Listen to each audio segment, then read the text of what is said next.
Hello, welcome back to day 2 of the 12 days of Yuletide.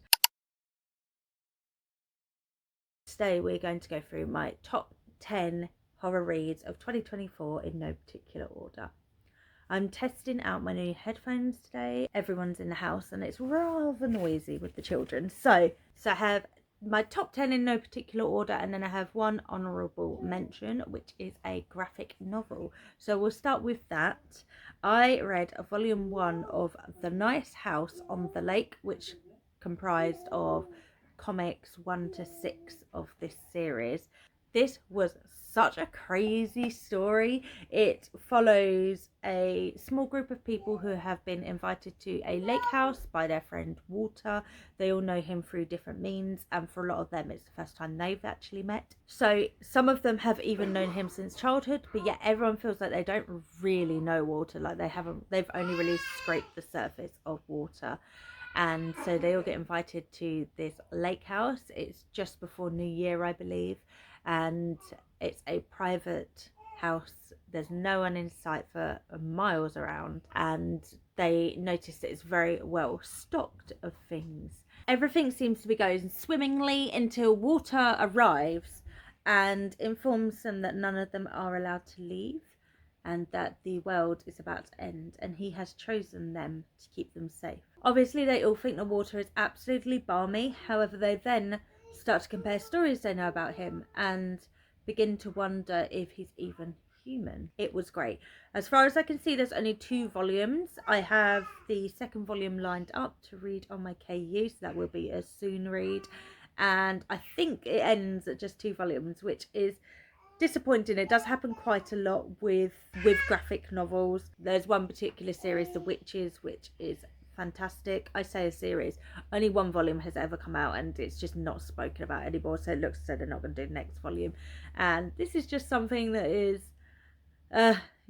unfortunately common if you read graphic novels. So let's start our top 10. At number 10, but not at number 10 in terms of ranking, is The Grip of It by Jack Jemk. So I read this quite recently. I read it in November and I just devoured this. I did not want to put it down. It was so good, and I don't know if it was the timing of when I read it. I read it just after We Used to Live Here, which will be on this list. That was such a highlight of my year, and I read this just after, and this involves it's like a literary haunted house book, and I think just after getting off the high of We Used to Live Here, this was just the perfect book to pick up next. So I will admit that perhaps I might not have loved it as much if I'd picked it up in different circumstances. I don't know. But we follow James and Julie, who have just bought their first home. As millennials, they are struggling financially. They never thought they'd be able to buy a home, and James has just lost a great deal of money through some gambling addiction that he kept hidden from Julie. So they decide to start afresh in a new town, and they find a house which is very well priced, and so they move in as the beginning of all great horror haunted house films go. When they move in, they start to lose pockets of time. Julie finds herself covered in bruising that she cannot explain, and then they become quite obsessed with the family that used to live there and their neighbour, who seems to be harbouring his own secrets. The house backs onto a forest and then onto the coast and a beach, and it feels as though there's something eerie in the forest, and they find themselves separately waking up in a cove on the beach or on the coast, and it is just such a wonderfully eerie atmosphere. It really builds it so well, and you are kind of on tender hooks the whole way through, and you really feel for the characters, and the chapters are so short and sweet that you just want to read another one and read another one. There were so many quotes in this that just really jumped out at me. I just loved the lyrical writing of it. I thought it was just really good. It just really ticked so many boxes, and it's one of those books where you're not quite sure if it's a house that's haunted or if the haunting has moved on to the individuals, if that makes sense. I just loved this. I really, really enjoyed it. I don't know if Jack Jemp has other books, but if he does, I need to try them out. If you know of any that you recommend, please pop them in the comments. Next on my list is one I actually read at the very beginning of January, and I still think about how great it was, and I really want to reread it, and that was Fantastic Land by Mike Bokoven. So this I did as a audiobook, which was a great way to consume it because it's like a mixed media. They have interviews. It's mostly comprising of interviews, but then we have a couple of like newspaper clippings, etc. And I think the ultimate way to read this would be tandem with a physical copy. So that is what I will do when I reread this, because I can promise you I'm going to be rereading this. This is set in the aftermath of a terrible situation that happened at Fantastic Land, which is a amusement park very much kind of very much inspired by Disneyland, and it's been set up since the 1970s, and it has, I believe it's 5 different sections, and are all themed and very much, you know, very much follow that theme. So when you enter into those areas, you're like, oh yeah, I'm now in the future land or whatever. I can't remember what the different areas are called. So someone has put together a documentary style situation of what happened at Fantastic Land, and we are reading that, like the research papers and the interviews. And a hurricane had hit the Florida coast where Fantastic Land was built, and the flooding causes Fantastic Land to be completely isolated from the rest of Florida and from the rescue workers. However, the higher ups tell the rescue workers there is enough food and water, and they have generators and stuff. Like, the staff are completely safe. They have these bunkers for the staff for such a situation. So they're like, they are not a priority to get to safety. Go help families, etc., that need your help. It's like a modern Lord of the Flies meets like battle royale situation. So when the rescue people finally get in, they just find the park littered with dead bodies, and not just dead, but some of them have been like strung up and tortured and horrifically died. So this is a book of someone trying to piece together what happened, talking to some of the staff that survived, talking to the rescue workers, etc. And most of the staff that work there are like teenagers or early 20s, so it was very kind of heightened as well. And when we go through it, we realize that there's so many failings in the emergency organization, like flowchart, and the what should happen if this happens and what should happen if that happens. It was just such an interesting book. It was really, really good. I loved the concept. I loved so many of the characters. I really, really was like gasping when some of them were offed, and it was just so good. If you haven't read it and it sounds like something you would enjoy, I would really recommend it. I think I listened to the audio on Everand in the UK. In yesterday's video, I mentioned that a niche in fantasy that I love is sentient and flying ships, and a niche in horror that I love is theme parks and like carnivals and things like that. So this ticked a lot of the boxes that I love, and if you know any books like that, please let me know, because I'm always looking for more. But yeah, I loved it. It was one of those books I had really, really in my head built up, and it hit that. It surpassed what I hoped it would be. So I am so pleased I finally got around to it. So next on my list is The Spiked House by Johnny Compton, and this, I think I've got a lot of haunted house books here. I've discovered this year that I really enjoy a good haunted house. I love the atmosphere of it, and a lot of haunted houses or a lot of haunted house books are very kind of gothic in their tone, and I love a gothic book. So the Spiked House follows a man who is on the run from a mysterious past, and he has his 2 daughters with him. One's like 16 and one's 10 or something like that. And at the start of the book, when we meet them, he is desperate for money. He's picking up work wherever he can, but he's obviously got to do it completely like on the down low, cash in hand, not letting anyone know his real name, and the girls are not allowed to talk to anyone or let anyone know their real name. And then he comes across an ad for a live-in kind of caretaker, but not caretaker, for this supposedly haunted house.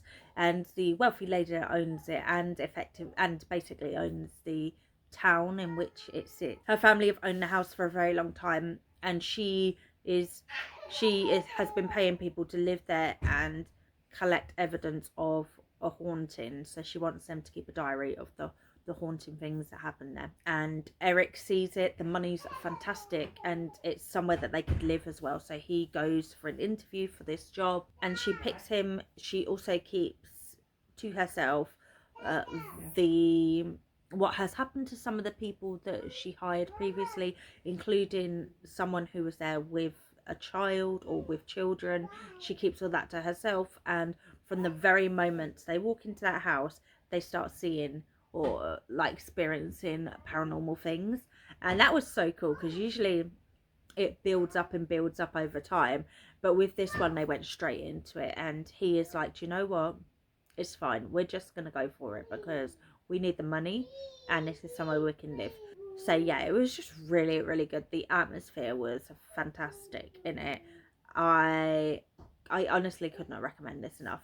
I'm all about haunted houses, and I love when they're like almost sentient houses. Oh yeah, just yes. Next on my list, I've already mentioned it, is We Used to Live Here by Marcus Klewer.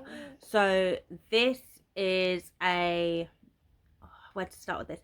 So we follow Eve and Charlie, who have recently moved into the house they've just bought. They have kind of made a bit of a side hustle of flipping houses, and they got this house at an absolute steal. Does that sound familiar? Yeah, I think it does. And they move into this house. It does need a lot of work doing to it, but they're like, this will be well worth it. One night Charlie's at work and Eve gets a knock on the door, and she answers it, and it's a man and his wife and 2 kids. And he's like, hey, I used to live here, can I please bring the kids in to show them around? And Eve's very uncomfortable with this, and she says, oh, let me just phone my wife, Charlie.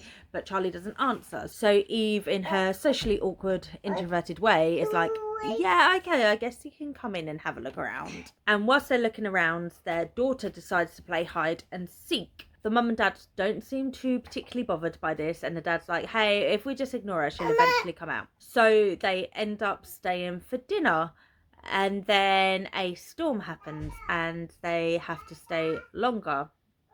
And they very much outstayed their welcome. From the moment the family enter the house, strange things start happening, and Eve starts to question if she can trust what she's seeing, and she starts to question her sanity. And then she wakes up in the morning and Charlie isn't there, and it just spirals, and it is non-stop. I was so stressed the whole way through. I was on edge. I felt so much for Eve, just her anxiety and the panicking of it all. Oh, I felt that. This is a debut for this author. It was the winner of one of the Reddit No Sleep competitions, and it was just, I thought, fantastic. It doesn't necessarily answer a lot of the questions you may have. I believe there is a sequel coming at some point, but I think what it was perfect. It was, the whole experience was just perfect for me. And there's a lot of like puzzles throughout for you to do. Like there's like Morse codes on some of it. They have each chapter, or every few chapters, has a like newspaper article or a website or a forum snapshot inserted, and at the bottom of that there's Morse code. So you follow, if you work that out throughout, it creates a sentence. And then there's things like pages that have anagrams, or some letters are capitalized. So I want to go back through it because there's definitely going to be a whole bunch of stuff I hadn't noticed. So yeah, I just really loved this, and I strongly recommend it. On a less fun note, I read The Reformatory by Tanana Reeve Dew. This is the first of her books I've read. She has been on my want to read for a while, and this book was just so incredibly heartfelt, like heart-wrenching. It was so emotional. It's set in Jim Crow, Florida in the 1950s, and a young black boy kicks a white boy in the shin for making inappropriate comments to his sister, and then Robbie ends up being sent to this reformatory, this like boys boarding school. As his punishment, he's sent there for 6 months, I believe it is. And this school is based on a real school that is in Florida, and it's based on a lot of the atrocities that actually did occur there. So whilst he's there, Robbie comes to be aware of the horrific abuse that happens at this school, particularly by the warden who runs it, and he manages to be spared from a lot of it because he inadvertently admits that he can see ghosts, and the school is very much haunted by the ghosts of the children that died at the school. And when the warden finds out, he wants Robbie to be his ghost hunter and get rid of them, because he does not want to be plagued by these ghosts that resent him for what he has done. And then we also follow Grace's storyline, who is his sister, who he is sticking up for at the beginning, and she is trying to get him out of jail, well, out of the reformatory. Tananarive just really highlights all of the racism that she meets as she tries to help her brother for a ridiculous sentence that he was given. It's a book that is very heavy on the content warnings, but I also feel like it's a book that does need to be written. Tananarive does have a author's note, and she talks about how it's loosely based on a relative that actually went to this reformatory. The experiences that happened there, obviously not based on that. She, as far as we know, he wasn't a ghost hunter or anything along those lines. But so it's really kind of close to her experiences, and you can really feel that in the book. And it was just, it's a big book, it's a chunky book, but I think it just gave so much to the reader, and I need to read more by this author. I think I want to pick up The Good House next, because as we know, I do enjoy a haunted-esque house. But yeah, I'm glad I finally picked this up. This is one that I've been wanting to read since it came out, and I was scared of how big it was, which is a phrase I say a lot. And I've also noticed that a lot of the books that are on my top books lists are books that I was scared of picking up because they're so big. So I think it just proves that I shouldn't be scared off by larger books or books with a higher page count. So midway through my list, and we have I Was a Teenage Slasher by Stephen Graham Jones. I'm a big Stephen Graham Jones fan. If he has no fans, I'm no longer with us, basically. I will pick up and read everything he writes, and for me, I have yet to have a miss. I know that his writing, for some people, some of his stuff they absolutely adore, and some stuff they're not too keen on. But I seem to, all of the things I've read so far really, really resonated with me, or I quite enjoyed. And this one, I Was a Teenage Slasher, I can understand why it didn't work for some people. For me, it did. I loved it. It was so fast paced. It was quite fun, especially if you like the slasher films and you enjoy like the trope side of a slasher film. I think that this will be quite enjoyable for you. So we follow Tali, who is 17 and has a bit of a chip on his shoulder, but not like in a negative way. It's just that everyone seems to feel sorry for him in his school and like in town. His father recently died, and he has quite a severe nut allergy that means that everyone always has to be careful about what they eat around him and bring to school and stuff. So he does have a little bit of a like about everyone feeling sorry for him. He doesn't want to be pitied. One night he goes to a house party. He goes with his best friend, and due to some hazing-esque hijinks, he gets tied to a chair near the pool in the yard, like in the garden, with some belts by the band. I think it might be the band squad, band team. What are they called that do music in a school? Band. This is set in Texas in 1989. Yeah, and then someone pours some coke in his mouth. He remembers that the cowboys in his class put peanuts in their cup of coke, and he realizes that when his throat starts closing up. After they give him the coke, they put a gag across his mouth. So he feels his body dying. He is dying. He's going into an allergic reaction. He's having an allergic reaction. He's going into anaphylactic shock. And everyone just thinks he's trying to get out of the restraints that he's in, and they don't realize that he's literally dying right in front of them. When this happens, the ghost of a student who died the year before comes to the party. Now, this student died due to a hazing gone wrong, and the spirit of this student decides to seek revenge at the same time that Charlie is literally dying. His best friend manages to realize what's happening just in time and gets his EpiPen and stabs him with it. However, it has awoken a curse that means he is cursed to seek revenge on those that caused his death. And this is the premise of the story. So he himself is aware of it. Well, he becomes aware of it, and he knows all of the tropes, and he tries to stop it, but he just has these like blackouts in which he can't stop himself, and only his best friend is aware of what's happening, and they're trying to stop him from becoming the slasher that he is now cursed to become.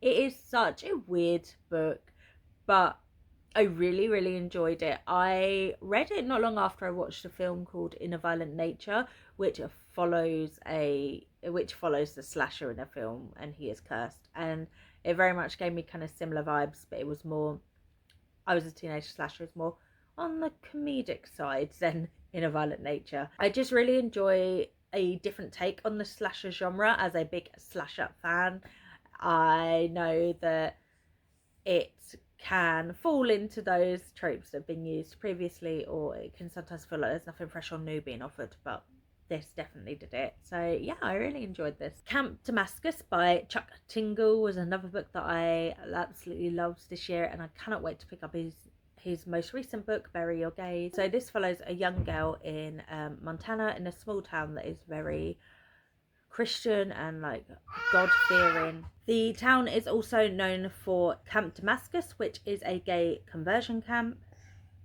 and our main character is just on the other side of going to said camp, although she has no memory of her time there, or she's just like a big black hole in her memory.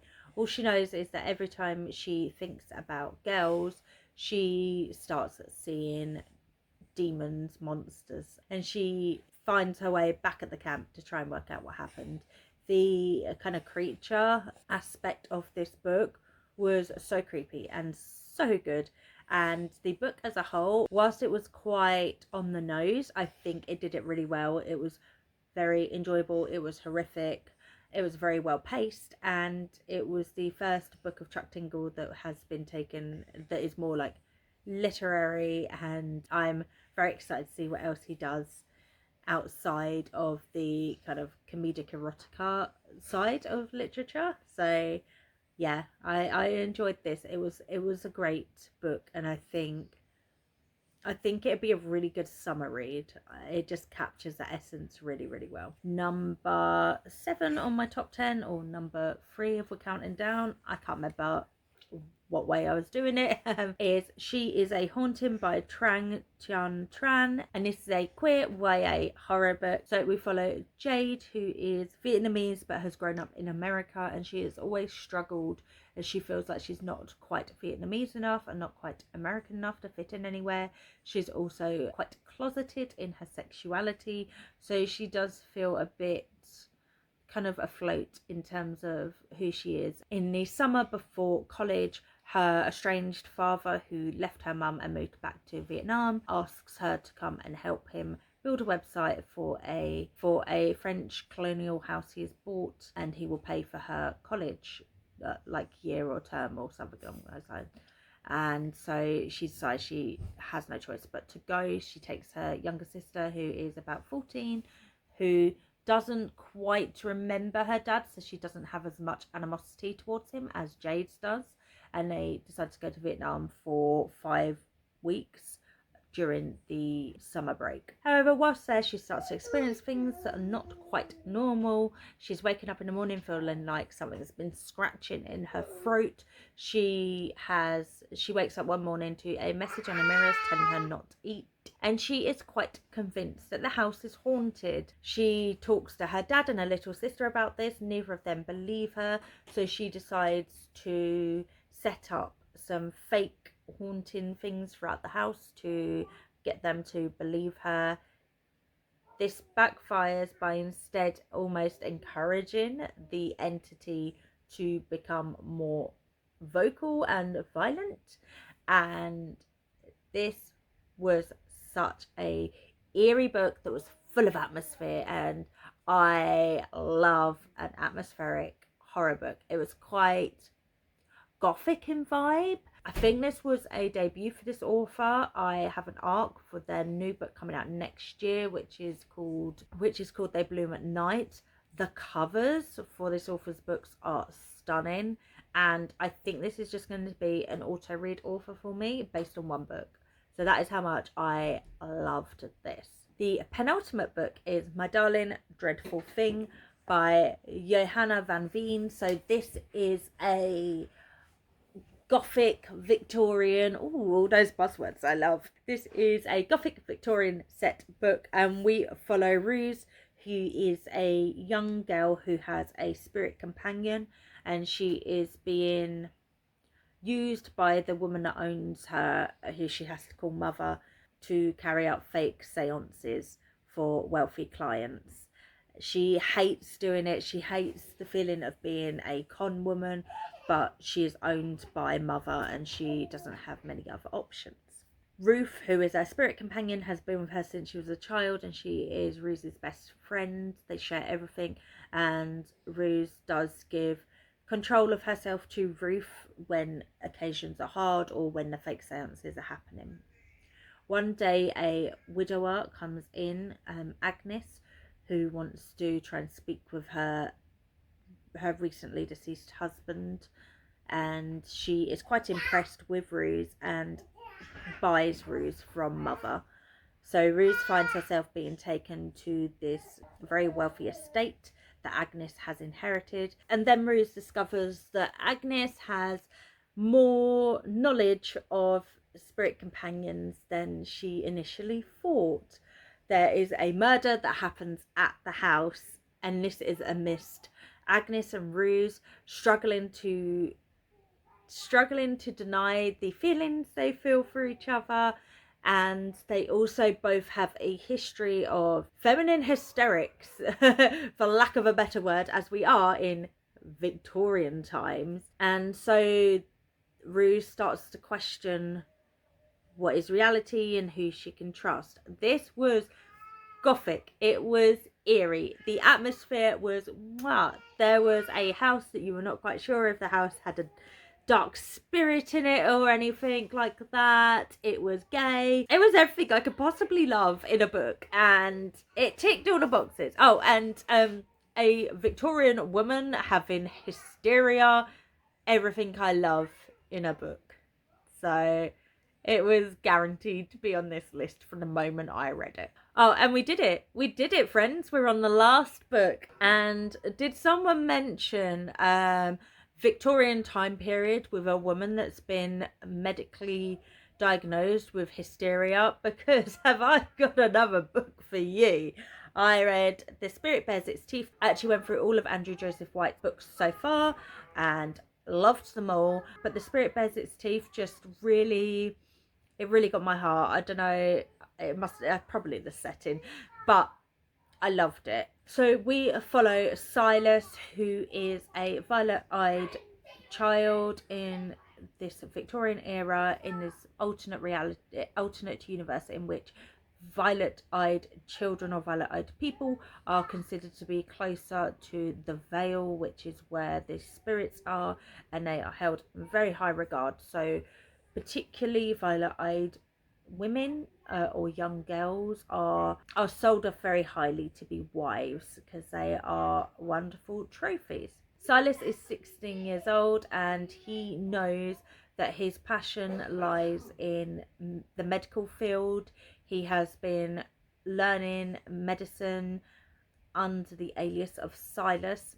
However, his parents want to marry him off to a very wealthy gentleman, and they are not hearing anything against that plan. Silas is caught in a medical presentation and revealed to not be Silas, and so he is sent to a kind of decorum / a finishing school that also works as a mental asylum. And as we know, those kind of facilities, particularly in the Victorian era, are not very good at looking after their patients. Whilst there, Silas goes through the veil, which is something that girls are not allowed to do in this society, and Silas discovers a ghost and starts to question one of his friends that has gone missing at the school.